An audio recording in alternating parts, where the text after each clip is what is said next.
No início da década de 2010, movimentos políticos ganharam força e apoio das massas simultaneamente ao redor do mundo todo. Mas por que surgiram ao mesmo tempo?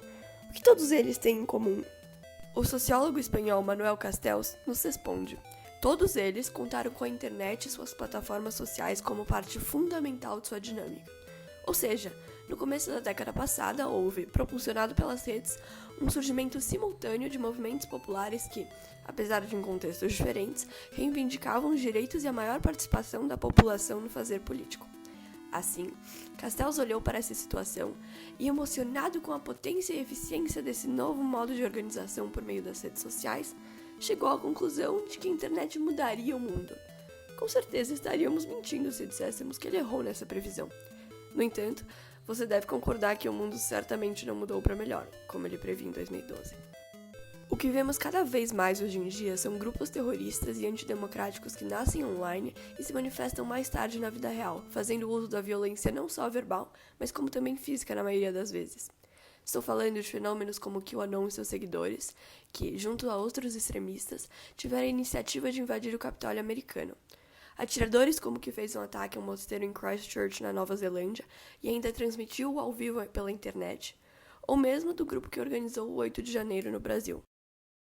A questão que nos atormenta é como ocorreu essa mudança dos movimentos organizados pelas redes sociais? O que fez com que grupos antiestruturais prosperassem nesses ambientes? Esse vídeo tem como objetivo, portanto, a partir principalmente da perspectiva da antropóloga brasileira Letícia Cesarino, dar uma resposta a tais questionamentos. Entenderemos, a partir do contexto histórico e político e da estrutura técnica das redes, o que faz com que ideias contrárias ao sistema vigente no final do século XX ganhem força de modo exponencial na atualidade. O primeiro fator a ser notado para que entendamos qualquer coisa relacionada à internet é que ela possui uma estrutura técnica projetada por humanos, ou seja, é impossível analisá-la partindo do pressuposto de que possui qualquer tipo de neutralidade. Ela possui vieses, sendo eles intencionais ou não. Ao mesmo tempo, como diz Cesarino, a rede não é um controle remoto nas mãos de Mark Zuckerberg, capaz de manipular massas em escalas jamais vistas. Afinal, a internet por si só é fundamentalmente incapaz de controlar processos sociais. Depende da interação com usuários, que carregam fatores extra-algorítmicos que contribuirão à radicalização, além da interação dos usuários entre si, para isso. Com isso em mente, passamos a buscar uma linha de pensamento a partir da qual procuraremos compreender o fenômeno social em pauta. No entanto, nossa tendência iluminista e racional da academia de analisar tudo como causa ou consequência direta de algo, torna entender a internet algo muito complexo. O que acontece é que o funcionamento das redes é profundamente pautado na dinâmica de algoritmos, que se baseiam em inputs e outputs, ou, em outras palavras, no recebimento de informação e, a partir disso, a geração de uma resposta. Resposta essa que não necessariamente possui uma lógica como a que esperamos, a lógica a que nós seres humanos estamos acostumados, a partir de nossos parâmetros daquilo que é certo ou errado. Podemos dar como exemplo o caso do corretor ortográfico. Muitas vezes, a substituição sugerida não é, de acordo com a norma culta da língua, a mais correta, mas sim a forma que o algoritmo aprendeu que é a mais utilizada. Ao escrevermos algo errado e aceitarmos a correção do corretor, validamos esse uso, oferecendo ao algoritmo um input positivo com o qual ele aprenderá e repetirá. De modo similar, quando 300 pessoas clicam em um vídeo nazista, o algoritmo que atua nessa plataforma entenderá isso como um feedback positivo, o que o estimulará a sugerir para outros usuários a publicação. Essa lógica algorítmica baseada em recebimento de estímulos e, a partir deles, geração de respostas, faz com que haja uma causalidade, na verdade, circular, não direta, como pensou, por exemplo, Manuel Castells. No entanto, como notado anteriormente, nossa análise deve englobar não apenas elementos linguísticos, mas também políticos. Durante parte do século XX, a esquerda do espectro político representou o público antiestrutural. O comunismo, por exemplo, pertence ao extremo desse espectro e é um sistema que vai contra a ideia de propriedade privada, a qual fundamenta o capitalismo, sistema vigente nas sociedades ocidentais. No entanto, no pós-Segunda Guerra Mundial, grupos associados à esquerda passaram a fazer parte da composição social-democrata ocidental. Isso fez com que a direita ultraliberal buscasse ocupar o vácuo de representação de pautas antissistema que os grupos de esquerda um dia ocuparam. Os grupos de extrema-direita começaram, no início do século XXI, atuando pelas margens, afinal, eram um grupo antissistema. Se a mídia tradicional, a TV, o noticiário, o rádio, estava reservada para o núcleo do sistema, então os grupos antiestruturais haveriam de ocupar espaços novos, pouco capilarizados, como, por exemplo, as plataformas da internet. Os fóruns criados na internet foram um dos principais meios de ação desses atores associados à extrema-direita. Isso porque tais espaços funcionam na base da anonimidade e não possuem rígida regulação, o que resultou numa dinâmica de completa liberdade de expressão. Dinâmica essa reforçada por noções estadunidenses de vida em coletiva. Um exemplo desses fóruns é o 8chan, criado pelo jovem americano Frederick Brennan quando ainda era adolescente, em 2013.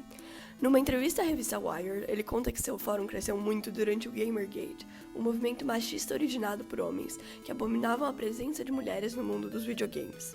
Tais homens, além de extremamente sexistas, assediavam mulheres em mensagens de fóruns e possuíam um discurso racista, pedófilo, homofóbico e antissemita.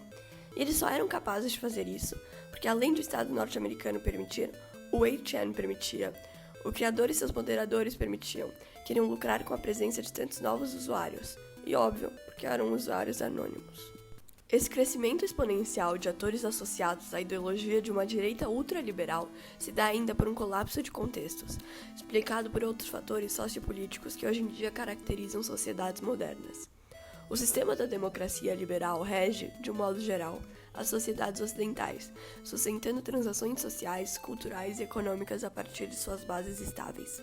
Tais bases seriam as instituições do Estado Democrático de Direito, como o sistema eleitoral, os partidos políticos, as instâncias do poder jurídico, além de entidades como a academia, com seus padrões iluministas.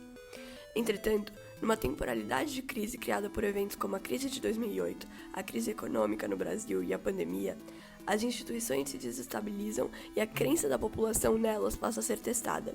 Ou seja, cada vez mais busca-se outros modos de entender o mundo e a crise que nele se dá. Isso pode resultar numa mudança de paradigma por parte da população, que recorre a explicações vindas de grupos antiestruturais. Nas novas mídias, pensamentos alternativos aos elaborados seguindo os métodos iluministas de investigação ganham muita atração. Isso porque a internet possui um funcionamento oposto ao linear, o de causa e consequência direta seguido pela academia.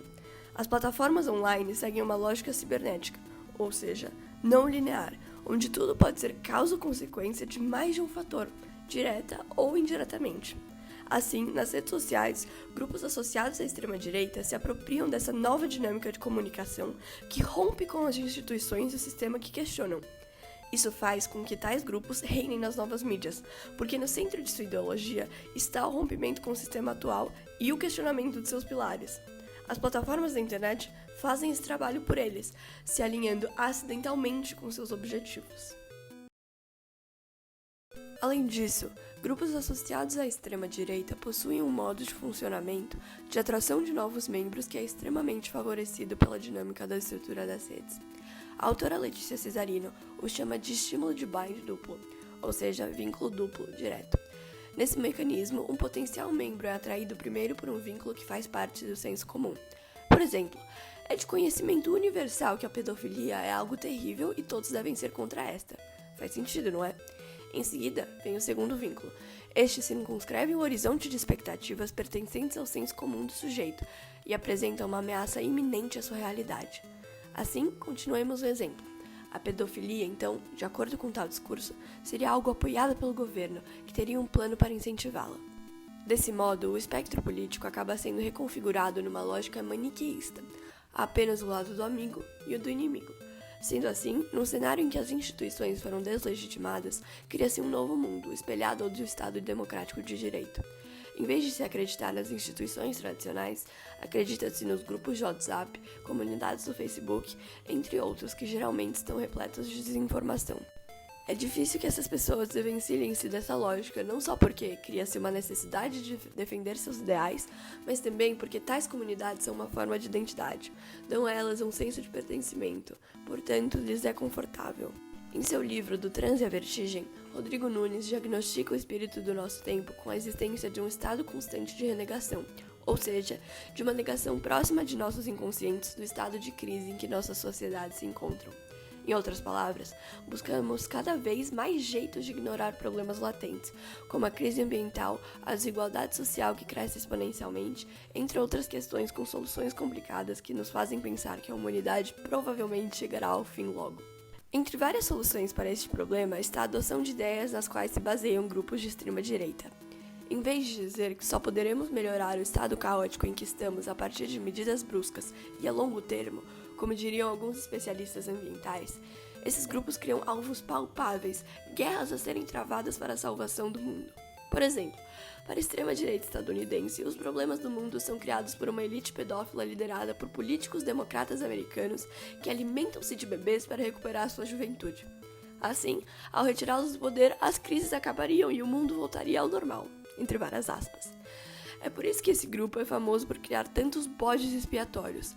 Essas pessoas colocam minorias, pessoas LGBT, judeus, negros, muçulmanos, como culpados de tudo aquilo que as afeta negativamente. O desemprego, a pandemia, a crise econômica seriam culpa desses agentes, que, em seu discurso, deveriam ser combatidos e eliminados. Desse modo, com essas novas informações e perspectivas em mente, passamos a entender o mecanismo que opera e podemos, portanto, começar a traçar um caminho mais claro de como sair dessa situação. Como faremos isso? Difícil dizer, mas talvez um dos caminhos seja abandonar as explicações mais tradicionais que identificam a internet como um fenômeno linear. O mundo se comunica de forma cibernética, e para entendê-lo, precisamos fazer o mesmo.